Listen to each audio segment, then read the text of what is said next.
Thank you for listening to my journey. If it resonated with you, please hit that like and subscribe button. Share your own experiences with setting boundaries and reclaiming your life in the comments below. And please, share this video with anyone who needs a reminder that their quiet strength can be their most potent weapon.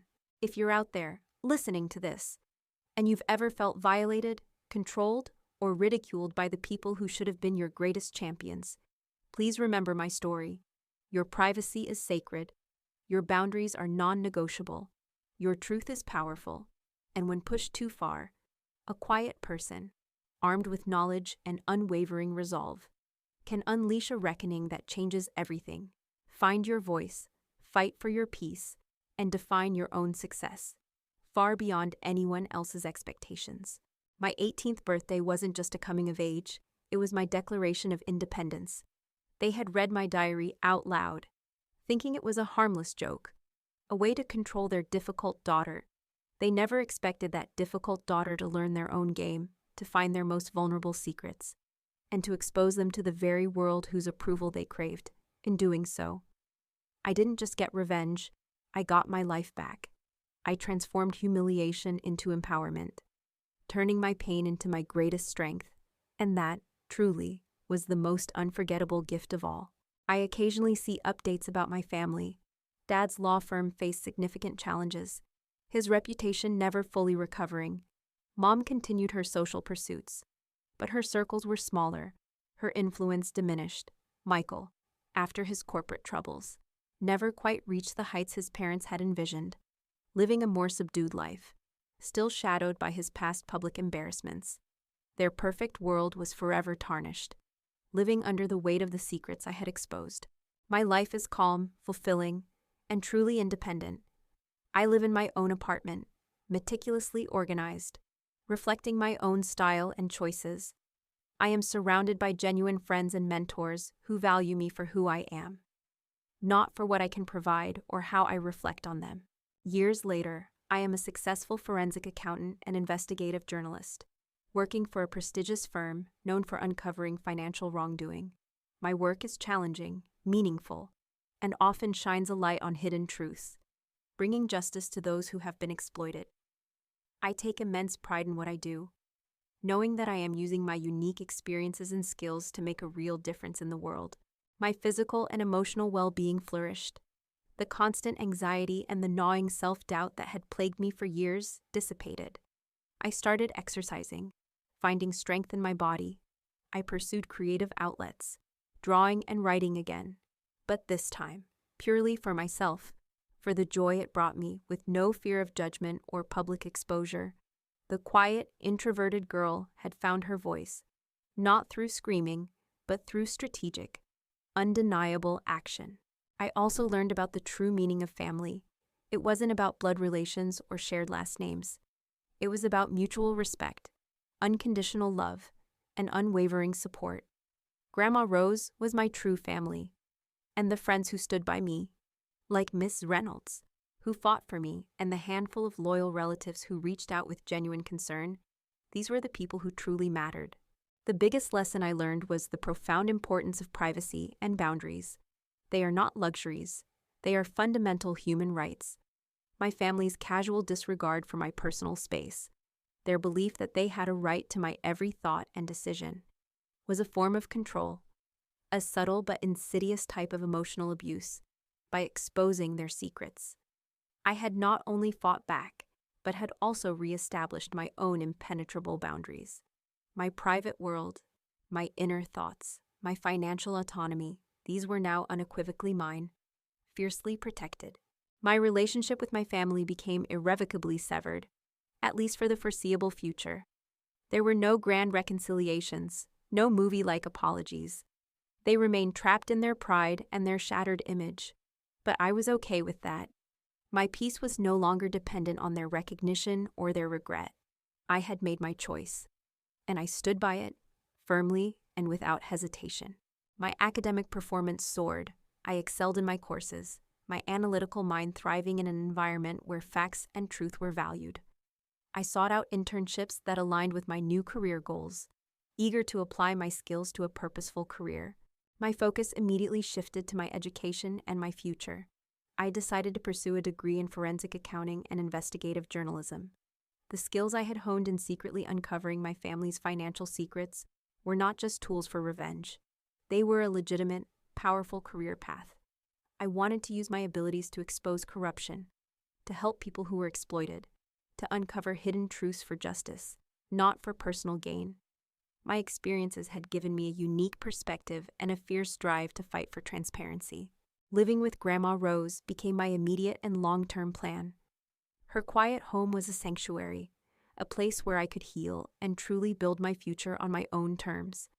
There were no expectations, no judgments, just unconditional love and the freedom to be myself. I helped her in the garden, learned her quiet recipes, and reconnected with the simple joys of life. Forging my own path and defining true independence, I forwarded every single message to Ms. Reynolds. My lawyer, she advised me to maintain complete no contact.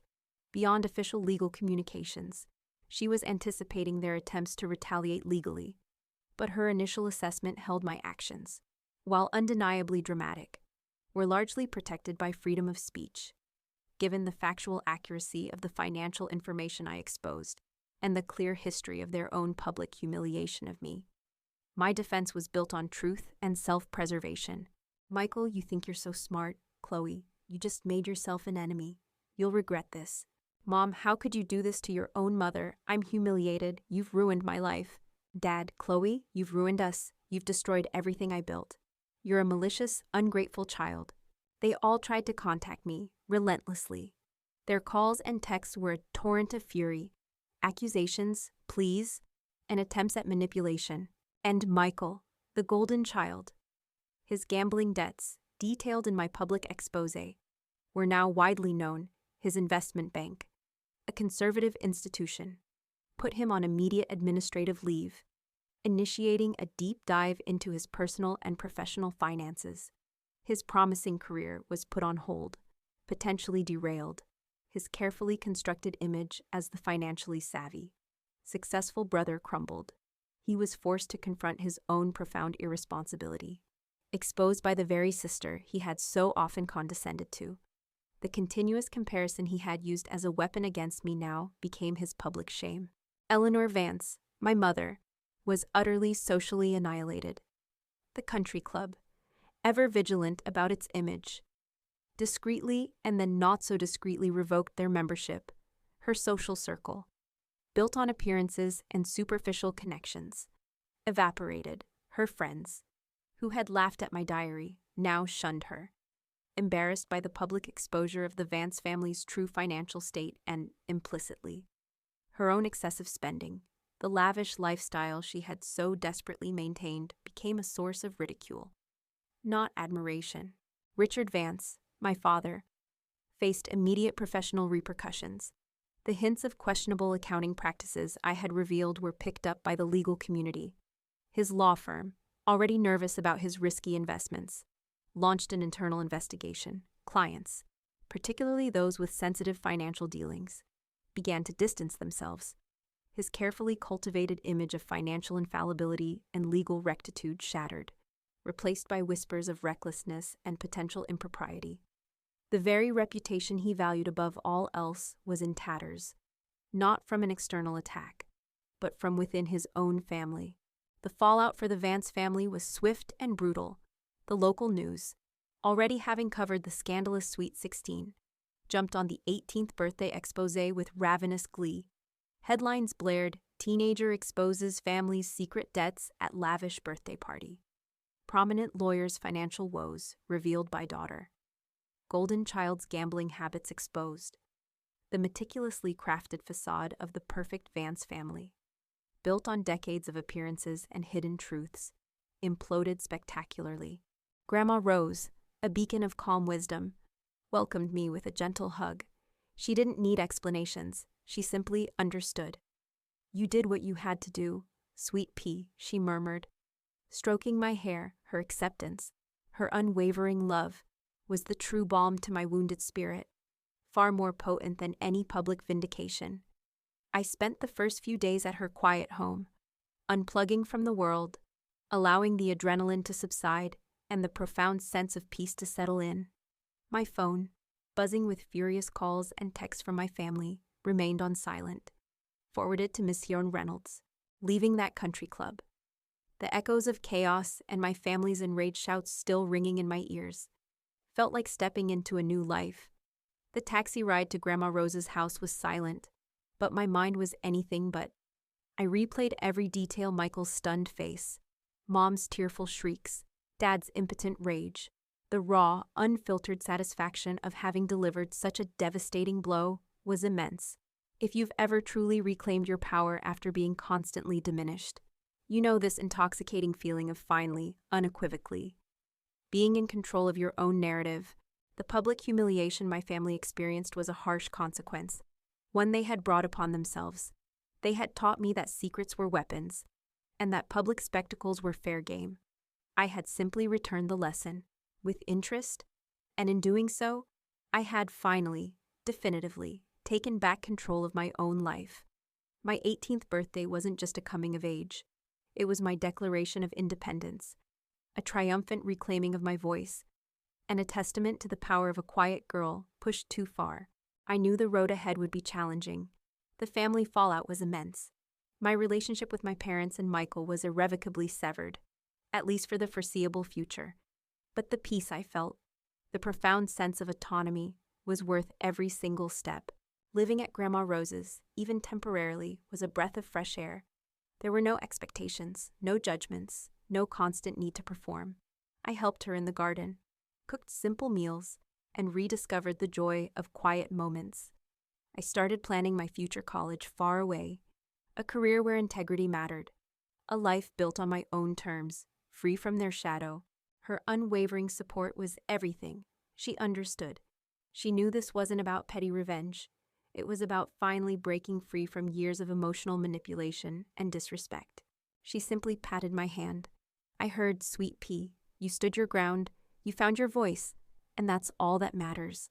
"I did it, Grandma," I said, tears finally falling. But these were tears of relief, not pain. I really did it. I read their bank statements, in front of everyone.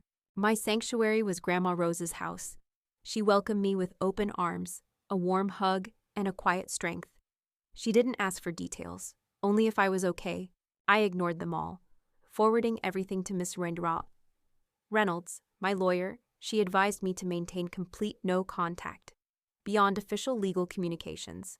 She was already anticipating their attempts to retaliate legally, but her initial assessment held my actions, while dramatic, were largely protected by freedom of speech. Given the factual accuracy of the financial information and the history of their own public humiliation of me, "Michael, you messed with the wrong person. Chloe, I'm going to make sure you regret this. Mom, how could you do this to your own mother after everything we've done for you? You are a cruel, ungrateful child. Dad, Chloe, this is not over. You will pay for this. You've ruined us." They all tried to contact me, relentlessly. Texts, calls, emails. All a mixture of furious threats and desperate pleas. And Michael, the golden child, his gambling debts, once a family secret, were now public knowledge. His corporate image, his carefully constructed facade of financial prowess, was irrevocably damaged. His employer, a conservative investment bank, initiated an internal investigation into his personal finances, a direct result of my public reveal. The constant comparison, the source of my childhood pain, had now become his public shame. Mom, the socialite, was utterly mortified. Her carefully curated image as the perfect hostess, the perfect wife, the perfect mother, was in tatters. She was ostracized from her social circles, whispers and judgmental glances following her wherever she went. The country club, ever concerned with its image, quietly suspended the Vance family's membership, citing conduct unbecoming of its members. Dad's clients began to call, expressing concern about the financial stability of his investments and, more importantly, his judgment. The hints of questionable accounting practices I had revealed were now under scrutiny. His professional reputation, meticulously built over decades, was crumbling. The next few days were a blur of intense, unrelenting fallout for the Vance family. The story, Originally just a chaotic birthday party, quickly became a local scandal. The sheer audacity of a teenager exposing her family's financial secrets, combined with the earlier Sweet 16 diary incident, made for explosive headlines. The news outlets that had covered my Sweet 16 were now eagerly reporting on my 18th. I slipped out of the country club, leaving the chaos behind. I didn't have a ride. I didn't care. The cool night air on my face was a balm. The sense of liberation was intoxicating. I hailed a cab, giving the driver the address to Grandma Rose's house. I knew she was the only place I could go. As I walked towards the exit, my phone, which I had retrieved from my purse, buzzed. It was Grandma Rose. She was likely watching the news, or had heard from someone. I couldn't answer now. I then deliberately, calmly, placed the microphone back on its stand. I turned to walk away, my head held high. My parents and Michael looked utterly defeated. Their faces a mixture of shame, fury, and bewildered helplessness. They had lost control of the narrative, of their image, of their carefully constructed world, and I was the one who had shattered it. "This," I said, my voice now a controlled whisper, but resonating through the silent room, "is what happens when you violate trust. This is what happens when you use privacy as a weapon. This is what happens when you teach your child that public humiliation is acceptable. I learned your lesson well. And now, you've learned mine." Knowing I had made my point, knowing I had delivered the ultimate shock, I finally depressed the alarm button, silencing its piercing shriek. The sudden quiet felt even more deafening, amplifying the raw, exposed emotions in the room. The security guards, bewildered by the chaos, looked from the screaming parents to the calm, articulate teenager holding the microphone. They clearly didn't know how to handle a family drama of this magnitude, but I remained calm.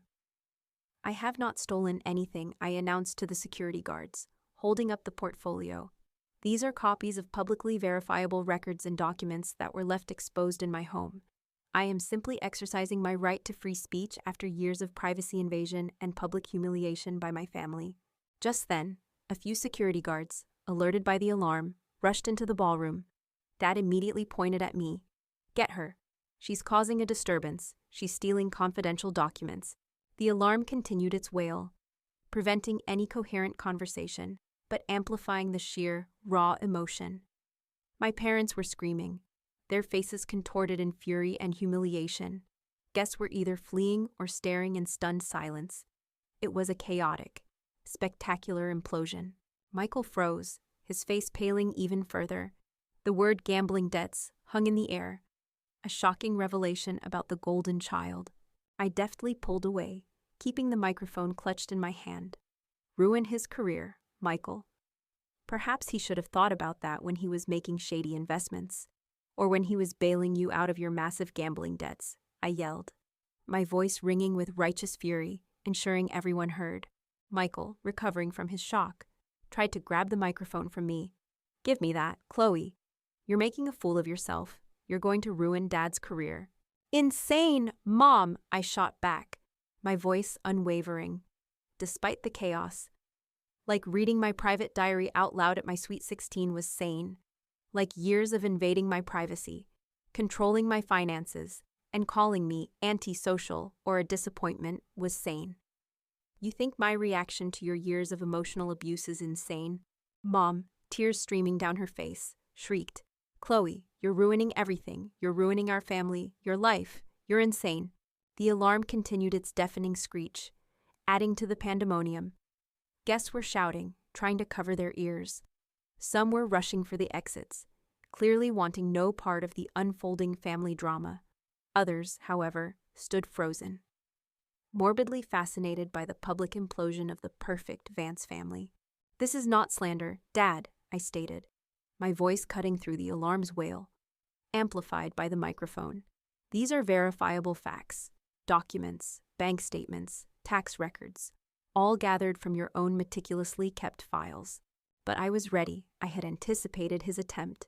With a practiced move, I stepped back from the podium, my hand already reaching for the small, discreet panic button I had installed beneath the lectern earlier.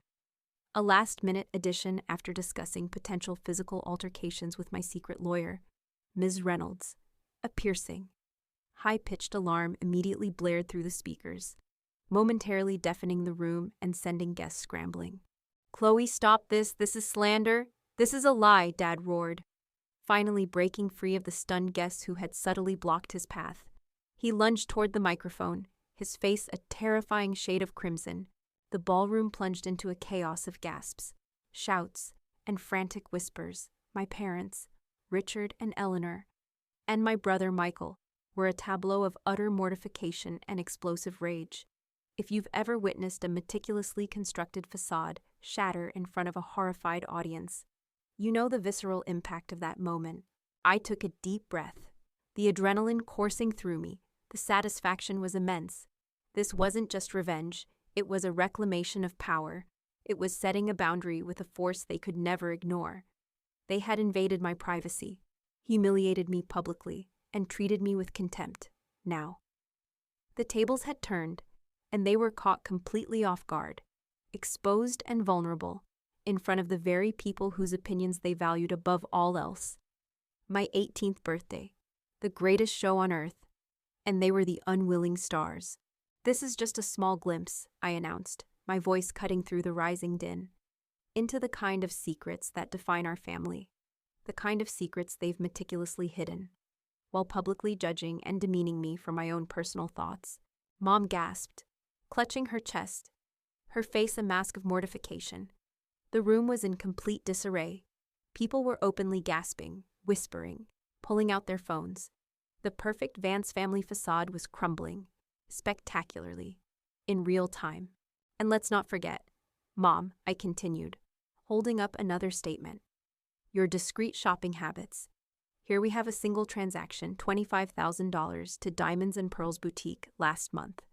A very pretty necklace, I'm sure, while Dad was supposedly struggling with cash flow to pay for college savings, which, ironically, he also controls." "Ruin you, Dad," I challenged, my voice shaking slightly, but with a fierce determination. "You ruined my 16th birthday. You publicly humiliated me. You taught me that your family's reputation is built on lies and hidden truths. And you thought I wouldn't learn. You thought I wouldn't remember." Dad roared, a guttural sound of pure fury. "Chloe, stop this. This is highly confidential. You'll ruin us." He tried to rush the stage, but a few bewildered guests, unsure of what was happening, subtly blocked his path. "And speaking of investments," I continued, holding up another document, "here we have Vance Holdings LLC, a shell corporation, according to these statements.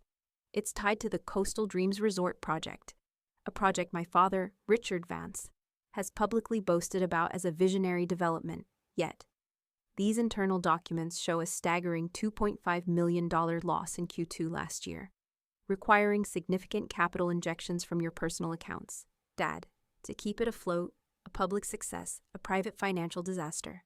Michael gasped, his face draining of all color. The room erupted in shocked murmurs. Guests were whispering furiously, their eyes darting between Michael, my parents, and me.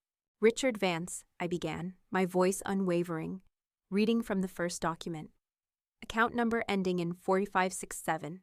March of last year. A wire transfer of $150,000 to Nevada Gaming LLC. Interesting. Seems Michael's investment opportunities weren't quite as sound as he claimed. Were they, Dad? Or was that just another bailout for Michael's gambling debts?" "Chloe, what are you doing?" Mom shrieked, her voice high-pitched and frantic. Dad, his face ashen, lunged towards me, but I stepped back, holding the documents firmly. A collective gasp swept through the ballroom. The polite chatter died completely. Every single eye in the room snapped to my parents and Michael. "For my 18th birthday," I announced, my voice clear and ringing with righteous indignation. I decided to return the favor, since my private thoughts were deemed public entertainment. I thought it was only fair to share some of my family's own private matters, specifically their bank statements. I took a deep breath, looking around the room, making eye contact with various family friends, some of whom looked genuinely uncomfortable. My parents were now on their feet, their faces pale, eyes wide with dawning horror. Michael had gone completely still, his charming smile utterly gone. "You see," I continued, holding up the first document, My family is very good at appearances. They're very good at projecting an image of success, of financial stability, of being the perfect Vances. But as my sweet 16 taught me, sometimes what's private reveals a very different truth than what's public. I reached into my portfolio, pulling out the meticulously organized stack of documents, the crisp white paper, the formal headings. The precise numbers, they looked innocuous, yet they held immense power. It was a lesson, I said, a dry, humorless laugh escaping me. A very painful lesson about trust, about boundaries, and about how easily people will laugh at your expense. I paused, letting the silence hang heavy in the air. But I took that lesson to heart, and in the past 2 years, I've learned a lot more, especially about other people's secrets, the ones they keep very, very tightly locked away. A ripple of uncomfortable murmurs went through the crowd. Some guests looked embarrassed, some looked sympathetic, others just bewildered. 2 years ago, I continued, my voice gaining power, at my sweet 16, my deepest. Most private thoughts were read out loud to this very room. My diary, my most personal space, was invaded, and my humiliation was turned into public entertainment by my own family. I looked pointedly at Michael, then at my parents. The room grew very quiet. People sensed a shift. My parents were exchanging worried glances, their forced smiles frozen. "Thank you, Michael," I said, looking him directly in the eye, my gaze unwavering. His confusion deepened. "That was quite a toast. You know, you're right. I have learned a lot since my sweet 16, especially about secrets, and about what happens when privacy is violated." I reached the microphone, my heart pounding, but my voice, when it came, was clear, strong, and perfectly steady. It resonated through the speakers, commanding immediate attention. I walked purposefully towards the microphone, my dress rustling softly. The room quieted slightly, curious about my sudden appearance. My parents looked at me, bewildered, then concerned. Mom made a small, "Chloe, dear, what are you doing, Paduar?" gesture, but I ignored her. I didn't wait for him to finish. I didn't wait for the applause. As Michael lowered his glass, a smug smile on his face, I calmly, deliberately, stood up from my table. My movement was slow, controlled, drawing a few curious glances. Michael saw me, his smile faltering slightly, a flicker of confusion in his eyes.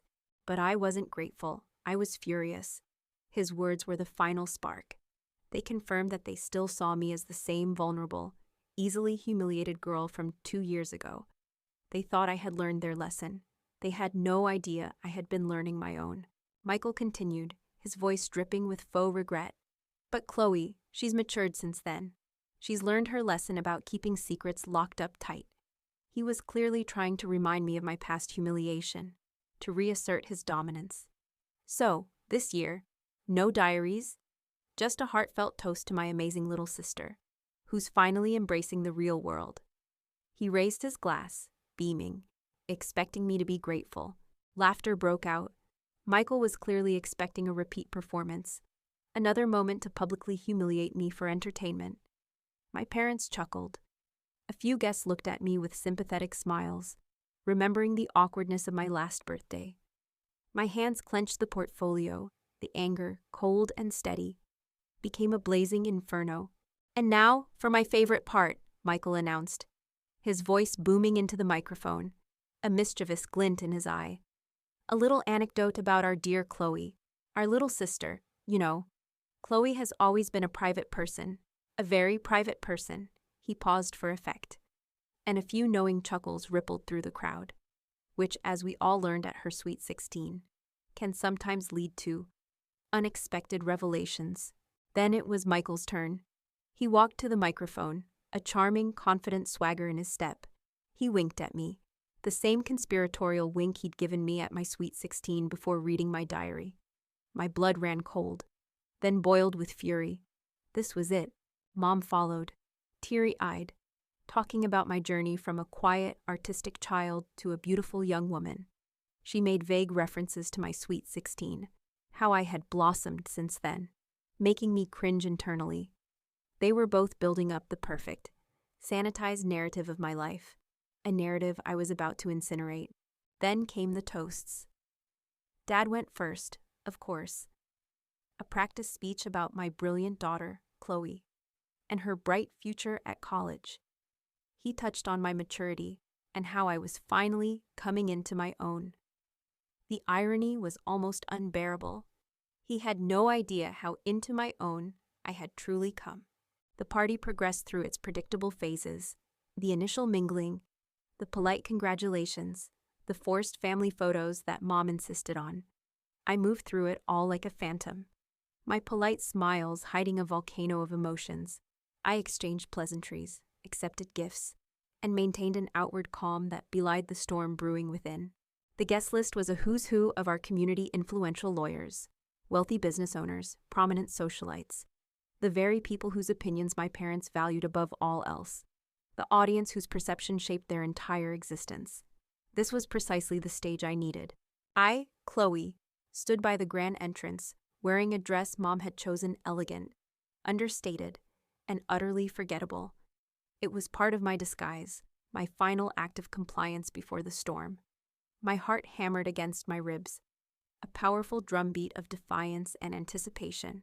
My hands, hidden in the folds of my dress, clutched a sleek, thin portfolio. Inside, nestled among meticulously organized tabs, were the printouts of their bank statements, the investment records, the hidden debts, the evidence of their hypocrisy. My presentation, the grand ballroom of the country club, buzzed with the familiar hum of polite chatter, tinkling glasses, and the faint scent of expensive perfume. It was exactly like my sweet 16, but this time.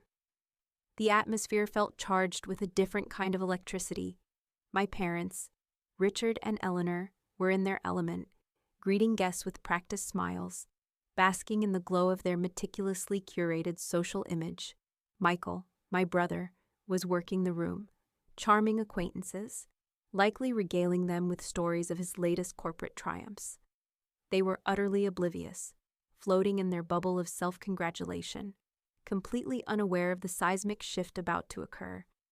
If you've ever seen a predator confidently stalking its prey, only to realize they are the prey, you might understand the internal satisfaction I felt. My resolve was unbreakable. I had endured their emotional manipulation for far too long. They had stripped me bare, publicly humiliating me. Now, it was their turn. This wasn't just a birthday party, it was my declaration of independence. My 18th birthday wasn't just a coming of age, it was a reckoning. They had read my diary out loud at my sweet 16. I was about to read their bank statements out loud at my 18th.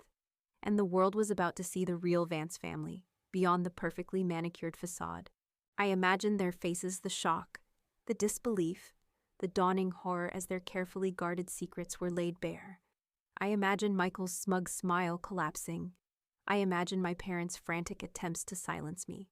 It would be chaotic, it would be dramatic, and it would be glorious. I had planned the exact moment for the reveal, after the initial toasts, when everyone was relaxed and feeling celebratory, when Michael was likely to deliver one of his smug anecdotes. That would be my cue. The night before the party, I lay awake, my heart pounding.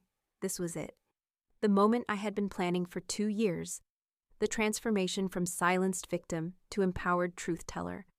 I reviewed my notes one last time, my script, my voice, which had once trembled at their slightest criticism, felt strong and steady. The ethical dilemma gnawed at me sometimes. Was I crossing a line? Was I becoming as cruel as they were? But then I would remember the burning shame of my sweet 16, the laughter, the dismissive gestures. I would remember the years of being unseen, unheard, undervalued. I would remember their casual disregard for my privacy, their constant judgment, their financial control. This wasn't cruelty.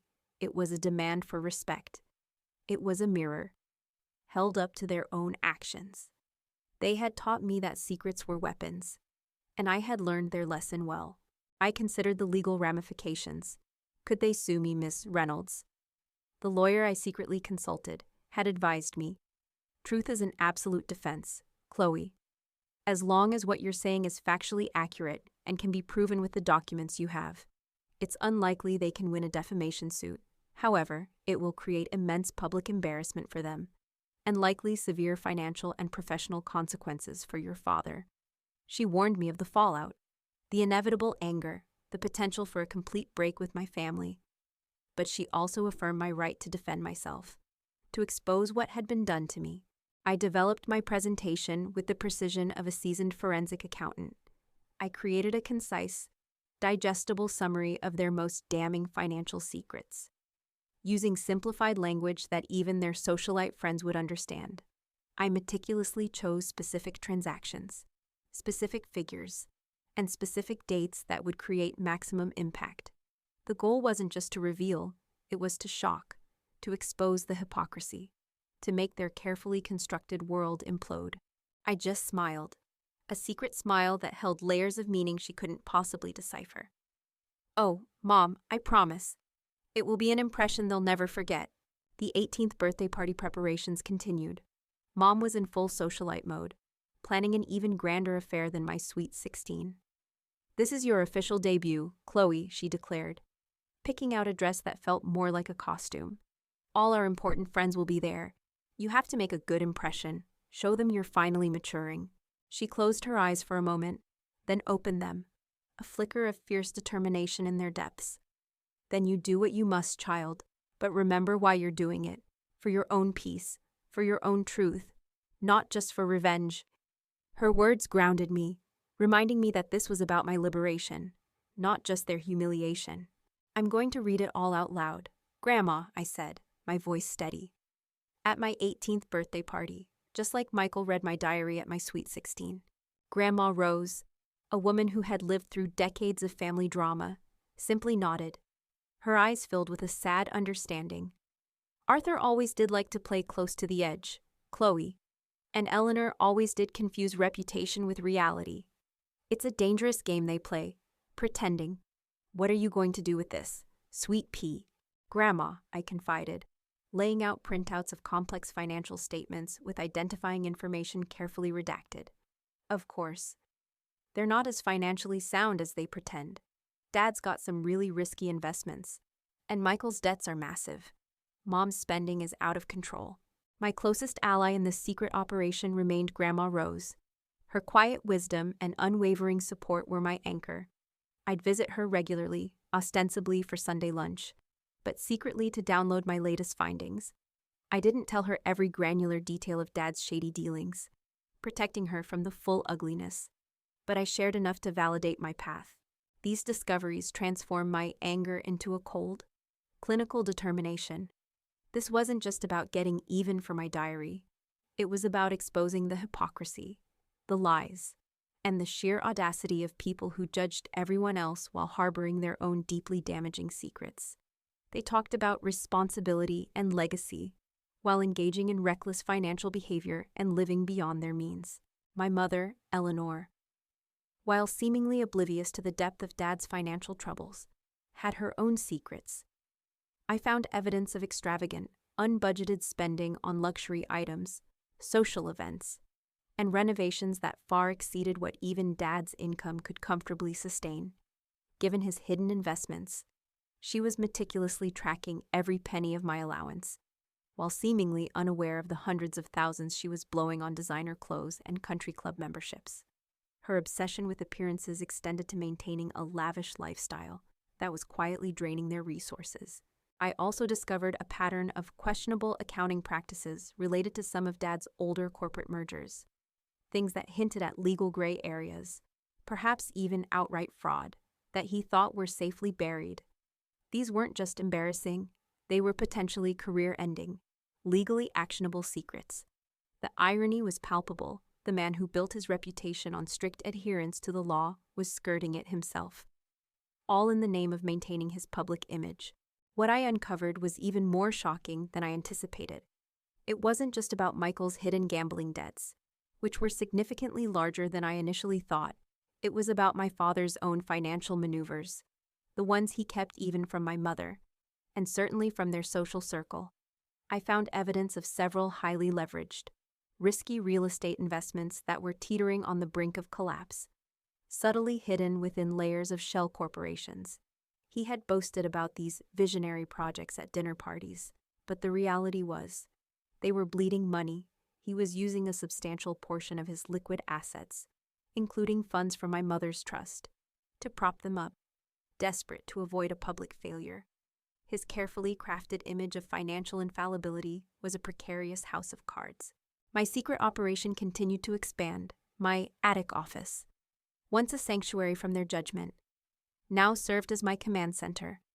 I spent countless hours poring over financial documents, analyzing data, and cross-referencing information. My analytical skills, honed by years of quiet observation and self-study, proved invaluable. I wasn't just looking for minor discrepancies. I was looking for patterns, for systemic vulnerabilities, for the hidden truths beneath their meticulously polished facade. The months leading up to my 18th birthday party were a tense, exhilarating blur. On the surface, I was the dutiful daughter. Going through the motions, I attended classes, pretended to be excited about college applications, choosing a university far away from their influence, and patiently endured my parents' endless discussions about party logistics. Inside, however, I was a coiled spring, meticulously preparing for the day of reckoning. If you've ever had to wear a mask of normalcy while secretly plotting a grand reveal, you understand the emotional tightrope I walked. The date was set, the venue was booked, the guest list was finalized. My parents were beaming, anticipating another flawless display of Vance's family perfection. Michael was probably practicing his charming toasts. They had no idea what kind of debut into adulthood I was truly planning. They had read my diary out loud at my sweet 16. I was about to read their bank statements out loud at my 18th, and it was going to be a very different kind of memorable. The closer my birthday got, the more nervous and excited I became. My hands would tremble as I reviewed the documents, but my resolve remained firm. This wasn't just for me. It was for every moment they had made me feel less than. It was for every tear I had shed in secret. It was for the quiet girl who had longed to be truly seen, truly heard, truly respected. I debated the morality of it. Briefly, was I becoming as cruel as they were? But then I remembered the burning shame of my sweet 16, the way their laughter had echoed in the bathroom, mocking my vulnerability, the years of emotional manipulation, the constant invalidation of my worth. This wasn't cruelty. It was a desperate act of self-preservation, a demand for respect, a reclaiming of my privacy. It was a warning shot, a clear boundary that they had repeatedly, brazenly, crossed. They had taught me that secrets were weapons, and I had learned their lesson well. I started preparing my presentation. It wasn't a school project. It was a dossier, a meticulously compiled, undeniable exposé of their financial secrets. Bank statements, hidden debts, risky investments, Michael's bailouts, all organized, categorized, and ready to be read aloud. I even found a few discreet transactions that hinted at Dad's less than ethical business dealings, things he'd swept under the rug that could cause him considerable legal and reputational trouble. This wasn't just about embarrassment, it was about consequences. My 18th birthday party. It was set to be another grand affair at the country club, just like my sweet 16.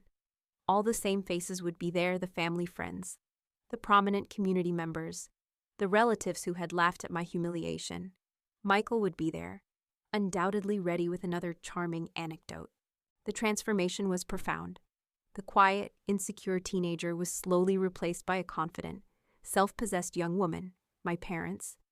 Oblivious to the simmering volcano beneath my calm exterior, saw only a mature daughter, finally growing up and fitting in. They thought they had won. They thought they had successfully molded me into their ideal. They had no idea I was about to unleash a financial reckoning that would expose their own carefully guarded vulnerabilities. I also worked on my internal strength. I started exercising, channeling my anger into physical activity. I meditated, learning to calm the storm of emotions within me, ensuring that my actions would be calculated, not impulsive. I spent hours practicing my delivery, visualizing the scene, making sure my voice would be steady, my gaze unwavering. I intensified my research. I learned how to track publicly available property records, cross-reference them with loan documents, and expose discrepancies. I delved into the intricacies of shell corporations and offshore accounts, common tactics for wealthy individuals who wanted to obscure certain financial dealings. My computer skills, which they dismissed as playing on the internet, became my greatest asset. I learned how to organize vast amounts of data, cross-reference numbers, and present complex financial information in a clear, undeniable format. My future path, perhaps in financial forensics or investigative journalism, was slowly revealing itself.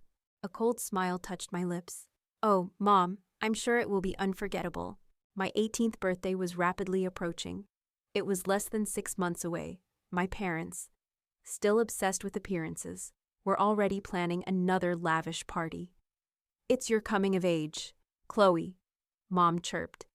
"Everyone who was at your sweet 16 will be there. It's so important for your debut into adulthood." Grandma Rose listened, her expression thoughtful.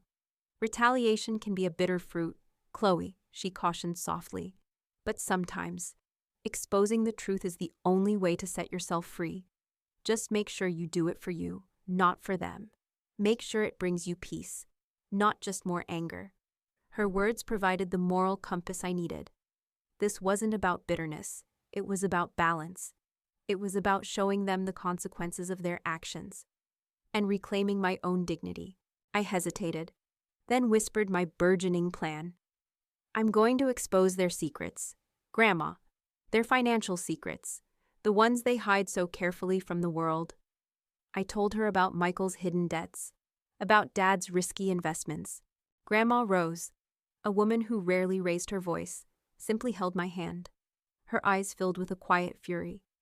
"They violated your trust, Chloe. That's unforgivable. Your secrets are your own. No one has the right to steal your inner world." She didn't condone revenge, but she understood the profound need for justice, for boundaries. "What are you going to do about it, sweet pea?" "Grandma," I confided one afternoon, the anger from my sweet 16 still a fresh wound. "They read my diary out loud, my own parents and Michael, and they thought it was funny. My only confidant, the only person I fully trusted, was my maternal grandmother, Grandma Rose. She lived a few towns over, a gentle soul who had always seen me, truly seen me, beyond my parents' expectations. She had a quiet strength, a wisdom gained from a life lived authentically, far removed from the Vance's social games. I'd visit her often, ostensibly for Sunday lunch, but secretly, to unburden my soul. The discovery about Michael was a turning point. It wasn't just a personal vindication. It was a powerful weapon, their perfect son. The one they constantly held up as an example to me was a financial mess, secretly reliant on Dad's bailouts. This was the kind of secret that, exposed, would utterly shatter their carefully curated image.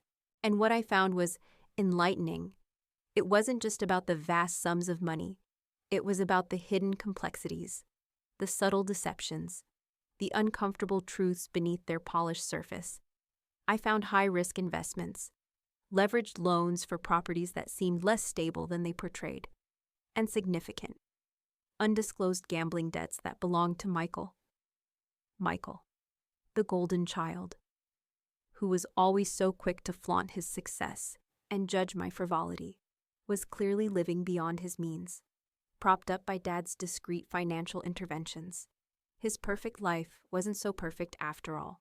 I started collecting information, discreetly, meticulously, copies of bank statements left on the kitchen counter, quickly scanned and uploaded to my encrypted cloud, unopened mail accidentally left in the living room, financial reports brought home from his office. I wasn't just casually observing. I was conducting a silent, professional-level investigation into my family's financial dealings. I began to learn the language of his world. I devoured books on finance, accounting, and even forensic auditing. My quiet nature, once a source of their concern, now became my greatest asset. I observed, I listened, I learned. While they thought I was reading textbooks for school, I was dissecting annual reports, understanding investment jargon, and tracing the labyrinthine pathways of corporate finance. My analytical mind, which they had always praised for its practicality in subjects like math and science, was now fully deployed against them. But his meticulousness had a weakness: his pride. He trusted no one with his financial affairs, believing only he was smart enough to manage them. He often left documents lying around: bank statements, investment portfolios, even tax documents, because he believed his family was too unsophisticated to understand them, and certainly too loyal to ever betray him. This was his fatal flaw: their financial control. Once a source of frustration, now became a key target of my quiet investigation. Dad, Richard, the corporate lawyer, was meticulous, almost pathologically so, about his finances. He believed in absolute control, and that extended to every penny in our household. My small allowance was tracked, my limited bank account constantly monitored. They saw this as responsible parenting. I saw it as another chain. My diary, once a physical sanctuary, became too risky. I stopped writing in it. Instead, my secrets, my frustrations, and my growing resolve were transferred to a highly encrypted digital file, hidden deep within a cloud server, far beyond their prying eyes. My inner world became truly mine, a fortress they could never breach again. From that day forward, my exterior became a shield. I mastered the art of the neutral expression, the polite, non-committal answer. I became the perfect, almost invisible, daughter. I maintained good grades, participated in the right extracurriculars, the ones that didn't require too much emotional investment, and listened to their endless lectures about reputation and success. They thought I was conforming, I was observing, I was planning. Their casual disregard for my feelings, their utter failure to grasp the depth of their betrayal, cemented my resolve. They didn't understand boundaries, they didn't understand trust, and they certainly didn't understand the quiet, simmering fury of a girl pushed too far. They expected me to fall back into line, to resume my role as the quiet, amenable daughter who was easily molded. They were profoundly mistaken. My parents, Richard and Eleanor, and my brother Michael, seemed to operate under the delusion that everything had blown over. They offered superficial apologies, if you could even call them that. "Oh, Chloe, darling. Michael didn't mean anything by it, just a bit of fun. You're too sensitive." Mom would coo, attempting to gaslight me into believing my humiliation was my own fault. Dad would grunt, teasing Bill's character. "Chloe, lighten up, it's just family." Michael, ever the charming fool, would wink. "Come on, little sis." It was hilarious, everyone thought so. The echoes of laughter from my sweet 16, fueled by Michael's cruel performance, haunted me, but with every echo, a steelier resolve formed in my heart. The tears I shed in that country club bathroom weren't just tears of humiliation. They were a baptism by fire. I emerged from that night a different person. If you've ever had a moment so profoundly violating that it changes the very core of who you are, transforming pain into purpose, then you understand the genesis of my quiet rebellion. The anger, cold and steady, became my fuel. The public shame became my silent vow. I was no longer just the quiet, introverted girl. I was a girl with a burning desire for justice, for a level playing field. They had read my diary out loud at my sweet 16. I would read their secrets out loud at my 18th, and it would be a very different kind of party. They had underestimated me. They would learn just how dangerous a quiet girl, pushed too far, could be. My knowledge of my father's meticulous financial habits, his obsession with control over every penny, suddenly felt like a key. I knew he kept meticulous records. I knew he had secrets. And I knew that in their world, reputation and financial standing were everything. Humiliation based on finances would hit them harder than anything. In that moment of rock-bottom despair, a seed of an idea began to sprout, dark and powerful. They had used my secrets against me. They had used public humiliation as a weapon. Two could play that game, and I had 2 years until my 18th birthday. 2 years to plan, 2 years to get strong, 2 years to find their secrets. They were wrong, profoundly wrong. I cried until my eyes were swollen, until there were no more tears left. And as the tears dried, a chilling thought began to form. They had shown me their hand. They thought public humiliation was fair game. They thought they could expose my secrets, violate my privacy, and get away with it. They thought I was weak, a quiet girl who would just endure. The humiliation was overwhelming, a raw, burning wound. They had violated my most sacred space, my inner world. They had turned my privacy into a spectacle, and my own family, my parents and my brother, had orchestrated it. Then laughed along, in that moment. A cold, hard resolve solidified in my heart. This wasn't just a prank. This was a deliberate act of cruelty, a profound betrayal. He handed the diary back to me, the broken lock mocking me. I snatched it, clutching it to my chest, my hands shaking. I ran from the ballroom, blindly pushing past guests, past my stunned friends who looked at me with pity. I locked myself in the nearest bathroom, collapsing onto the floor, sobbing uncontrollably. The laughter this time was a little more subdued. A few awkward coughs. Even my parents looked a little uncomfortable at that one, but quickly recovered with forced chuckles. Michael closed the diary with a flourish, beaming. Happy sweet 16. Chloe Hope, you learned to keep your secrets locked up tighter. And finally, he announced, a dramatic flourish in his voice. This gem October 1st. Dad just lectured me for an hour about saving money for college. Even though he controls my bank account and won't let me get a part-time job, I sometimes feel like they just want me to be dependent on them forever. I wanted to run, to disappear, to scream, but my feet felt rooted to the spot. My throat was tight. I could only stand there, frozen, utterly humiliated. As Michael continued to read, cherry-picking the most embarrassing, most vulnerable entries, reveling in the laughter. My parents were laughing too. Dad chuckled, shaking his head. Oh, Michael, that's too much. Mom clapped her hands, her eyes sparkling with amusement.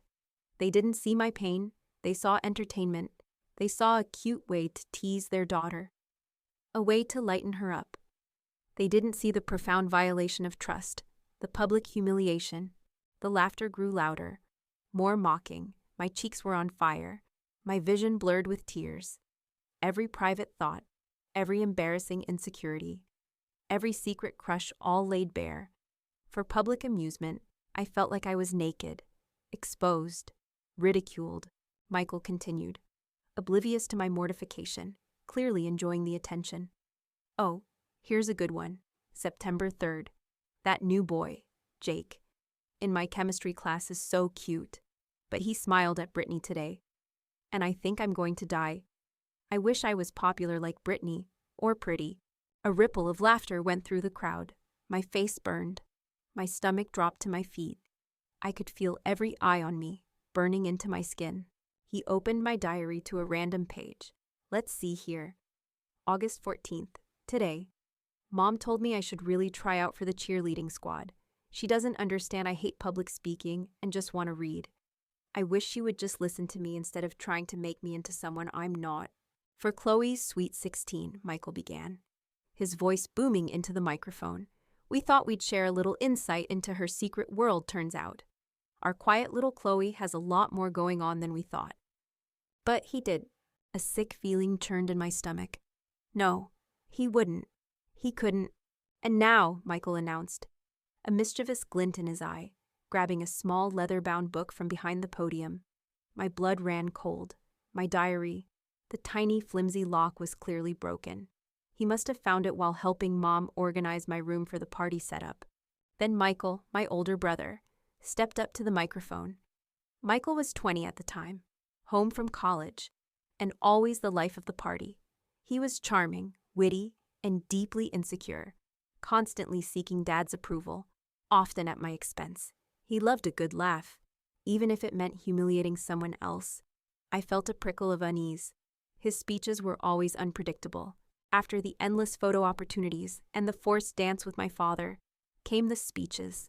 My dad went first, talking about his beautiful, brilliant daughter and her bright future. Then my mom chimed in, praising my good grades and quiet disposition. It was all surface level, devoid of any real warmth or understanding of who I was. The party was in full swing. The ballroom was decorated with elaborate floral arrangements. A live band played pop hits, and dozens of guest relatives, family friends, and a handful of my own awkward teenage acquaintances milled about. I felt like a doll, meticulously dressed in a gown Mom had chosen, forced to smile and make small talk. And memorable it was, just not in the way she intended. My Sweet 16 was supposed to be a grand affair.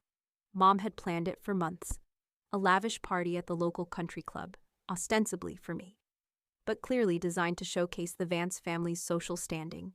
I had reluctantly agreed, mostly to avoid another "Chloe, you're so antisocial" lecture. All I really wanted was a small gathering with my few close friends. But Mom insisted. It's your coming of age. Darling, it has to be memorable. Everyone will be there. Then there was the financial control. While we lived lavishly, my parents were surprisingly tight-fisted with my own allowance and pocket money. Everything came with strings attached. You want to buy that new art set? Chloe, well, show me your grades first. And what about those chores you haven't done? My father, a financial wizard in his professional life, meticulously managed every penny of our household, and by extension, our individual finances. My small bank account, opened when I was 13, was constantly monitored for responsible spending.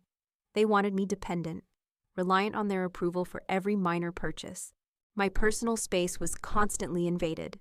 My parents would clean my room and casually mention finding a letter from a friend, or a drawing they didn't approve of. "Oh, we were just tidying up, dear," Mom would say, feigning innocence. "But we saw that note from Jessica. Are you sure she's a good influence? She seems a bit rebellious." My phone calls were frequently interrupted by one of them picking up an extension, only for them to claim they didn't realize I was on the line. Nothing was truly mine. Everything was monitored, scrutinized, and often used as leverage. My parents, however, saw my introversion as a problem. "Chloe needs to open up more," Mom would lament. "She's too quiet. She needs to be more like Michael, more outgoing." Dad would just nod, preoccupied with his latest legal case, but his silence was its own form of judgment. I was always the quiet one, the observer, while my older brother, Michael, was the star athlete and charming extrovert.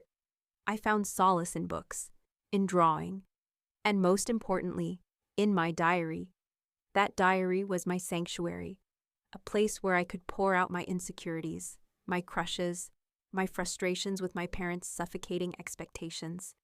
It was my truest friend, holding secrets I wouldn't dare share with anyone else. It was locked, of course, with a tiny, flimsy lock, a symbolic gesture more than a real deterrent. Beneath that glossy veneer, however, was a deep-seated obsession with control and appearance. Everything was about what other people thought. Our grades, our hobbies, our friendships. They were all scrutinized through the lens of how they reflected on the Vance name.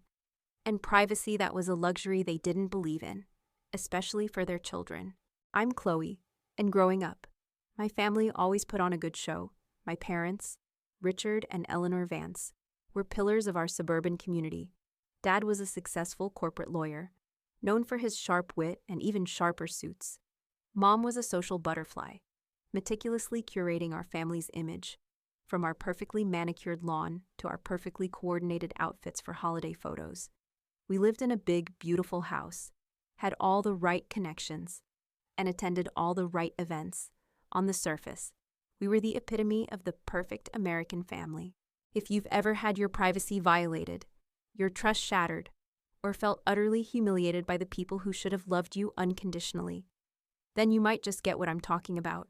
Because trust me, you won't believe what happened next. So, grab a snack, settle in. Because this is my story, the one where their cruel joke at 16 became my calculated revenge at 18.